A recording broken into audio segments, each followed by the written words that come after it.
Добрый день, уважаемые друзья! Меня зовут Набиев Айрат. Я являюсь руководителем студии звукозаписи отдела творческих проектов Государственного концертного зала Башкортостан. В данном видеоролике я хотел бы рассказать о нашей студии звукозаписи. Основателем нашей студии является заслуженный деятель искусств Республики Башкортостан, композитор, музыкант Урал Идельбаев. Хотелось бы рассказать немного о принципах работы нашей студии. На платформе нашей студии звукозаписи работают и записываются замечательные коллективы концертного зала Башкортостан и другие вокальные инструментальные группы и коллективы республики. Хотел бы вкратце рассказать, какие задачи стоят перед звукорежиссером в процессе работы в студии и какие технические возможности у нас для этого имеются в арсенале.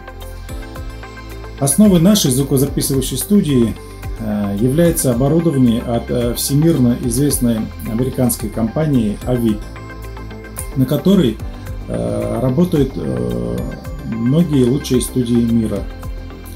У нас имеется программно-аппаратный комплекс, состоящий из микшерного пульта C24, звуковой аудиокарты, предусилителей и аудиоредактора Pro Tools.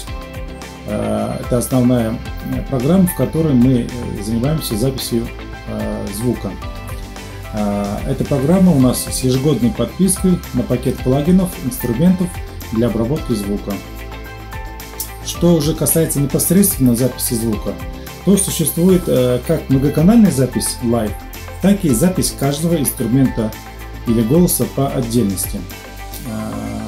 Многоканальная запись live – это способ звукозаписи, при котором все или несколько музыкантов играют одновременно. У данного способа есть как достоинства, так и недостатки. Пожалуй, главное достоинство – это то, что не надо тратить время на запись каждого инструмента по отдельности, а также получение уникальной энергетики и единства звучания микса. Из недостатков – из-за проникновения шумов от одного инструмента в микрофоны, записывающий другой инструмент, детализация полученной записи в какой-то степени ухудшается. А также в случае ошибок во время игры всю сессию приходится переигрывать, повторять заново, так как возможности монтажа при многоканальной записи минимальны. Во время записи отдельного инструмента или голоса звукорежиссеру часто приходится поправлять исполнителя или подсказывать какие-то нюансы исполнения, так как ему со стороны звукооператорской легче уловить какой-либо фальшь, либо подсказать музыканту или исполнителю тот или иной отрезок мелодии, как лучше исполнить или как лучше спеть вокалисту. Очень хорошо, если у звукорежиссера в студии имеется музыкальное образование. Это ему в дальнейшем очень поможет. Так что это достаточно большой совместный труд исполнителя и звукорежиссера в студии. После окончания записи звукорежиссер приступает к сведению или монтажу записанных треков на компьютере. Здесь нам на помощь приходят различные примочки в виде плагинов, программных инструментов для обработки звука. Достаточно энергоемкий творческий процесс, куда включено много манипуляций со звуком. Например, при монтаже или нарезке аудиодорожек мы синхронизируем звучание всех треков. Также можем исправить ритмические погрешности в исполнении музыкантов и вокалистов. В стадию сведения также входит и тюнинг вокала. Тюнинг вокала – это тональное выравнивание вокальных, иногда и инструментальных нот, сглаживание нежелательного вибрато, изменение тембра голоса и прочие манипуляции с вокальной дорожкой. В конце мы приступаем к мастерингу. Мастеринг – это комплексный процесс, направленный на придание какого-то уже законченного фирменного звучания финальной сведенной дорожки.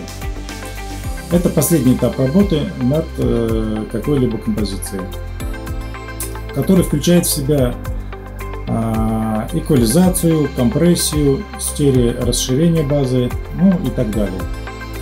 В процессе мастеринга звучание вашего трека будет приобретать плотность, яркость, ну, какую-то насыщенность.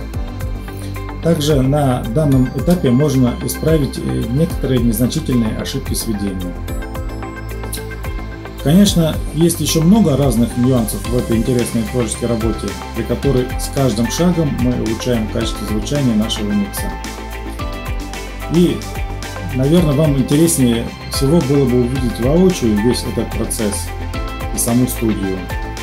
Так что, если будет желание, пожалуйста, приходите, посмотрите на нашу студию звукозаписи своими глазами, но только после окончания режима самоизоляции. А я в заключение хочу вам пожелать быть ближе к музыке, танцам, театру, любому живому искусству. Это всегда придаст вам хорошего настроения, жизнелюбия и просто хороших эмоций. Берегите себя и своих близких. Будьте здоровы. Всего вам доброго.